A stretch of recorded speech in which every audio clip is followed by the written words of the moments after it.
Қош келдіңіз оқырман. Менің YouTube каналыма мен осы парақшаны енді жүргізіп бастаймын. Сіздерге арнайы бірнеше лайфхактармен бөлісетін боламын. Дәл қазір команда құрған кезде, отдел продаж құрған кезде, болмаса тағы да басқа команда құрған кезде, команда негізгі 4 деңгейден өтеді. Бірінші деңгей ол бір топ адам болады. Барлығы бір жерде жұмыс жасап жүреді, бірақ әлі құндылықтар еш нәрсе ашылмаған. Мінезі де адамдардың ашылмаған. Осы деңгейден адам екінші деңгейге өтеді.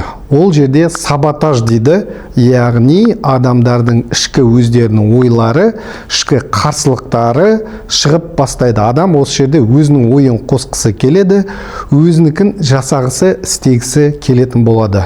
Бұндай жағдайға команда не үшін түседі дейтін болсаңыздар, біз кәсіпкер болғаннан кейін мақсат қоямыз, соған бара жатқан кезде осыны істеу керек, былай жасау керек деп талап етіп бастаймыз. Ережелер болады, дисциплинаға қосамыз. Егер бір топ адамның ішіндегі адамдар осыған саботаж жасап, келіспей, қарсылықтарын білдіріп, ақша аз төледің, мынау деген мынандай ғой, жұмысы өте көп қой деген сияқты сізге нәрселерді айтып жатса, бұны мен келіспейміз, лидтің сапасы төмен деген сияқты нәрселерді айтып жатса, берген тапсырмаларға CRM кіргізесіз, тағы да бір нәрсе жасатқызасыз, осы тапсырмаларға олардың ішкі сыртқы қарсылықтары болса, сіз түсінуіңіз керек, екінші деңгейден өтіп жатсыз. Бұл саботаж деп аталады. Енді кейбір адамдар осы саботаж деңгейінде шығып кетеді, кейбір адамдар бір топ адам кезінде шығып кетеді.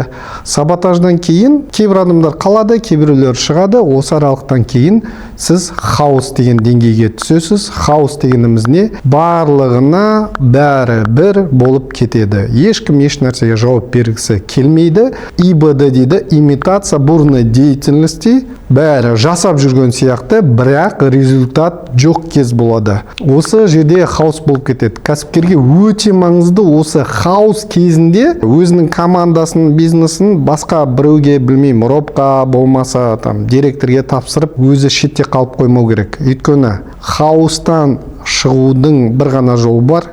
Ол кәсіпкер, негізгі басшы өзі келіп, қай жаққа бара жатырмыз, не үшін бара жатырмыз, алдағы компанияның мақсаты не, өнімді қалай жақсартамыз деген идеясын, құндылықтарын айтып, нүктесін көрсетіп, соны насихаттамаса, хаос ұзаққа созылады, компания банкрот болады. Одан кейін тек қана осы хаос болып жатқан жағдайда ғана есін жиып, команда үшін, бизнес үшін барлық энергиясын, усилиясын салып, арғата осымен жұмыс жасағысы келетін адамдар ғана команданың қаңқасы деп аталады, яғни негізгі костяк сізде қалыптасады. Команда осы 4 деңгейден өтеді. Бірінші, екінші, үшінші деңгейде көп адамдар қалып қояды негізіші. Болмаса сіз шығарасыз, болмаса олар өздері кетеді. Бұл табиғи заңдылық, осылай жүреді. Тек қана осыдан өткен адам ғана костяк, ол сізбен ұзаққа барады, біразға дейін барады. Ең мықты компанияңыздың өскен табыстар деген 100 миллион, 500 миллион, 600 миллион болған айына сондай деңгейге дейін сізбен бара алады. Арғата ұзаққа бару үшін ішкі шынайы құндылықтарды ашып, партнерлік бағдарлама құрып, бірге жасау керек. Осындай команда құрыңыз, сол кезде ғана сізде жақсы табыстар болады. Енді парақшаға тіркеліп, лайк басып, астында қандай да бір ойыңыз, пікіріңіз, маған сұрақтарыңыз болса, қоя отырыңыздар. YouTube каналыма қош келдіңіздер.